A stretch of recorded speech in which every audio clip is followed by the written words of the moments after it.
Okay, now we're starting, and we're going to look at the periodic table a little bit more in depth, because the table is really one of the most useful tools, not just in chemistry, but really in all science as far as a piece of reference material. And what it was originally, this original structure that we know of today as our periodic table was really put together by a man named Dmitri Mendeleev. And now, for a long time, people had grouped the known elements together, but they had no systemic really plan for it. So there was different modes of thought. Some people thought they'd group things together by similar chemical properties. So if they had similar chemical properties, they'd put them all together. So all the gases go together, the solids go together, the metals go together. Or they'd relate them together based on mass. So they'd group things together by how heavy they were. What Mendeleev did, and we'll watch videos on this that go into a little bit more detail, but really what he did was he put those two things together. He grouped them by increasing atomic mass, and so we'll say atomic mass, so not just the mass of a sample, but the atomic mass of the element. And he saw that if you group them by atomic mass, that there was a repeating nature to their chemical properties. So the amazing thing that he did is he kind of grouped them both. He grouped them by similar chemical properties, but also increasing atomic mass. So he would start a group, say with lithium, and he'd put sodium, potassium, and he saw that there was this rule of eights, or of octets, where if we go through 8 elements, 1, 2, 3, 4, 5, 6, 7, 8, then we see a reoccurring nature to the chemical properties. And this nature was actually seen before by previous put it together into a table. Now, other people had said, oh, there's reoccurring properties in elements if we go every 8 elements, but never really put it together into the table that Mendeleev did. So here's a recreation of his original periodic table, and you notice he did something different. He kind of turned the periodic table on its side. So if we orientate ourselves around lithium, notice we like to think of lithium right here in the upper right-hand corner. He kind of flipped it around, but we have lithium, sodium, potassium, rubidium, cesium, all linked together. And what he found is all of these have a similar chemical properties, and they repeat in the periodic table in the same place. Notice we have other groups that are together, carbon, silicon, and notice tin here, but notice one is missing, and this is actually the really interesting thing about Mendeleev, and it shows his genius, is that he left spots in the periodic table where there weren't known elements. He was smart enough or brave enough to say, hey, there's no element in this spot of my pattern of what I'm predicting, but I believe it's just because we haven't found it, that there should actually be an element that fits in that spot. And so what he did, as you'll even notice on this periodic table, that he predicted their atomic mass, he could predict their density, he could predict their color. So this element that should be on the periodic table in this spot, which is actually germanium, he predicted that germanium would exist, and he predicted its mass and its color, and he got all of these things almost exactly right because he knew the periodic table was periodic. It had periodically reoccurring chemical and physical properties if you arrange it based on its increasing atomic mass. So he found the periodicity in the periodic table. It's really an amazing feat to be able to put that together and find those patterns. Well, what we know now is that when we put the periodic table together this way, based upon increasing atomic number, so we don't use atomic mass now, but we use the atomic number, which again ends up being similar, but the atomic number, remember, is the number of protons. The atomic mass is the weighted mass of all the average weighted mass of all the isotopes. So our periodic table now is ordered by increasing atomic number. And when we put it in increasing atomic number, we get this structure. But now what we know, now we've talked about electron configuration, is the periodic table is this way. And we see these reoccurring patterns because we see repetitions in the electron configuration of the elements. So notice group 1 elements all react similarly because what? Well, because they all have 1 electron in s orbital. So they have 1 electron in that outside s orbital. Well, if you have 1 electron in your outside s orbital, what that means is that those are very willing to lose that 1 electron in their 1s orbital. So they're all going to react very much the same. They're all they all react with air. They react very violently with water. And so we see those similar patterns. Notice the group over is also very reactive, but slightly less so than our group 1 elements, because now they have 2 electrons in that s orbital. They're one step over. But now we can see how this genius of Mendeleev and our knowledge of electron configurations really is the periodic table that gives us our structure of a periodic table and allows us to understand what it means and gives us power, because now we can predict how things react. We can predict that if they're in group 2, they're going to have 2 outside electrons because they're in the second place of their s block. And if they chemically react, well, they're probably going to lose 2 electrons rather than 1 or 3 or 5 because of just where they are on the periodic table. Now notice, again, the beauty of the periodic table of how we can read it. Going down, and I'll erase some of my mass here.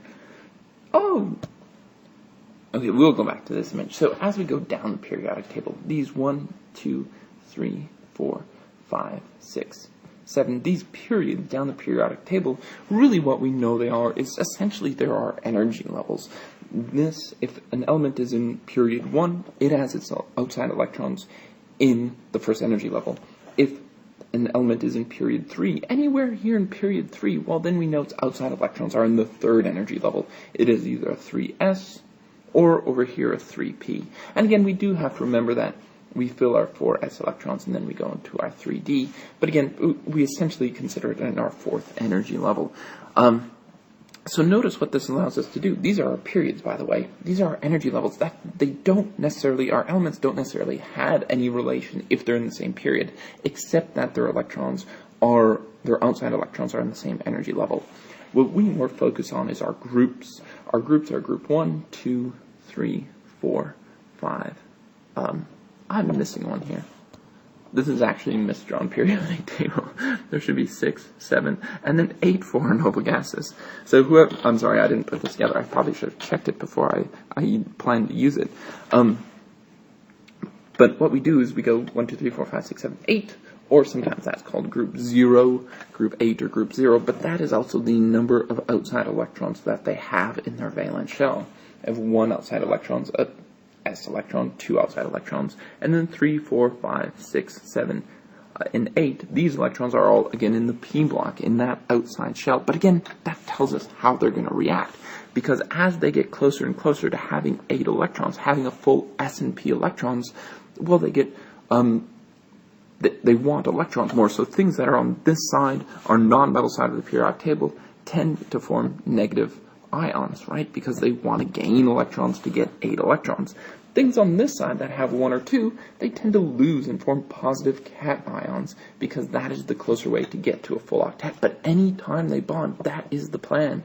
The plan is either to gain or to lose electrons to try to maximize and get 8 outside electrons to gain that octet.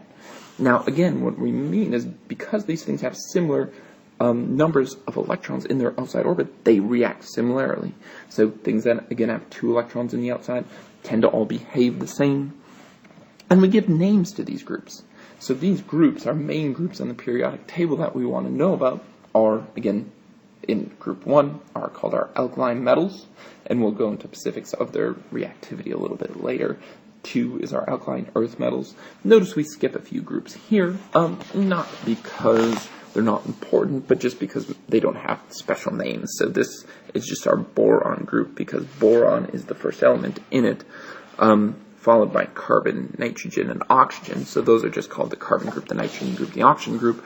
However, down here we have the halogens. Halogens are in group 7. They have 7 valence electrons. So these are actually they're our most reactive nonmetals, because they are 1 electron away from having a noble gas electron configuration, having a full electron configuration, having a full octet, having 8 outside electrons, and thus being stable. And actually, one thing about Mendeleev didn't have any knowledge of noble gases at the time, because, well, they were noble gases.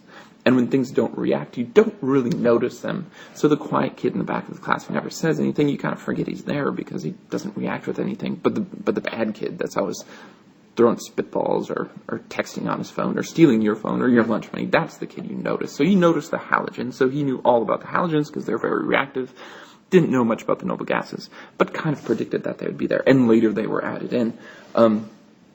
Notice in the middle, this whole group that's in our D block, what we consider our D block, are all transition metals. We consider all of them transition metals, and their behavior isn't as specific to its group number as what we call our main group elements. So if we go group 1, 2, 3, 4, 5, 6, 7, 8, these are all main group elements. Notice down at the bottom we also have a lanthanide and an actinide series, which actually come in right here. Remember how we have 4 s electrons here, and then it goes to 3d, so this is 4d, 5d, and now this is actually our 4f electrons actually fill right here. What we'll see is a similar behavior we see between 4s and 3d, where 4s fills, and then we go to 3d, and then back to 4p over here. Well, here we fill our 6s. We put an electron in our 5d, and then we actually jump down to 4f, because all those things are getting really messy and really pushed together as far as where they lie in energy. So now knowing what we know about the periodic table and its structure makes it really easy to write actually electron configurations, and especially the abbreviated model. Because say we wanted to write an electron configuration for cesium to see how many outside electrons it has. Well, just by knowing cesium is right there, we know it has 1 outside electron. If we want to write its full electron configuration, it would be a huge mess. But if we just want to write it as abbreviated, it's going to be pretty easy. Because we look at what is the element, the noble gas that comes before it, is xenon. So we'd write xenon, and then notice we'd say, well, it's in the 1, 2, 3, 4, 5, 6. It's in the 6th period, so it is 6, and it's in the s block, so it's s, and it's 1 position over, so it has 1 outside electron. So that is the electron configuration for cesium. You know, we could do an element that's kind of in the middle of transition metals as well. So say we pick something like molybdenum. That's right there in the middle. Well, again, the electron configuration to write the whole thing out gets kind of messy, but the noble gas that precedes it is krypton. So we would write krypton, because again, those inside electrons don't react. So if we're talking about chemical reactivity, we really only care about the outside electrons. Now notice it is in the 1, 2, 3, 4, 5, 5th period. So it has electrons in the 5th energy level. Notice it's past these, so it's 5s is filled, 5s2, and notice what I do. I go back, I remember that the 4d fills after the 5s, 4d, and now how many places over? 1, 2, 3, 4 places over, so 4d, 4, 5s2. But molybdenum is actually one of those. Remember what we said in the last one about chromium and copper, is if they're really close to having a half-full shell, that they'll actually steal an electron from the 4s. So even though I wrote it this way, what we have to be careful of is anytime I get a 4 in my D shell, I have to be a little bit nervous, because that means it's 1 away from being half full, which would make it paramagnetic. And so I have to go in and say, well, if that's 4, that's probably not going to happen. So instead of being 44, 5s2, this one's probably going to be 45, 5s1. But notice I can still, I could find elements the other way as well. If somebody gave me an electron configuration, I could very quickly find which element it was. So here's an electron configuration. Let's try this one for size. Remember, what we don't need to worry about is we don't need to worry about any of the inside electrons, because again, they don't react, and they're just filled. All we want to focus on is the outside electrons. So really, again, we wouldn't even include this whole bit. So 1s2, 2s2, 2p6, 3s2, 3p6, that is actually the electron configuration for argon. So all of this we could replace by argon, and we could just look at what's in the outside. Now notice here they wrote it in electron filling order and not in numerical order. I will say you'll see it both places. The more preferred method is to write it in numerical order for writing electron configurations, not in filling order. Anyway, its outside electrons are 4s2. So we go down to 4s. These are both filled, and then 3d6. So we're 1, 2, 3, 4, 5, 6 places over. This is iron. This is the standard electron configuration for a neutral iron element. Here's one more example of this. So 1s2, 2s2, 2p6. Again, this inside stuff we don't really care about because it doesn't react. It's not on the outside. 2p6 would be right there. That would stand in for neon. So we're past neon. 3s1, 3s, first position. This is sodium. So 3s1, if that's where its outside electron is, this is sodium. Or natrium would be the Latin here, but sodium. And what we can tell again is it's in that first column. It has 1 electron in its s orbital, so it's most likely going to react and lose that 1 electron when it chemically reacts. If it loses 1, then notice what it has on the inside, a full electron configuration in octet.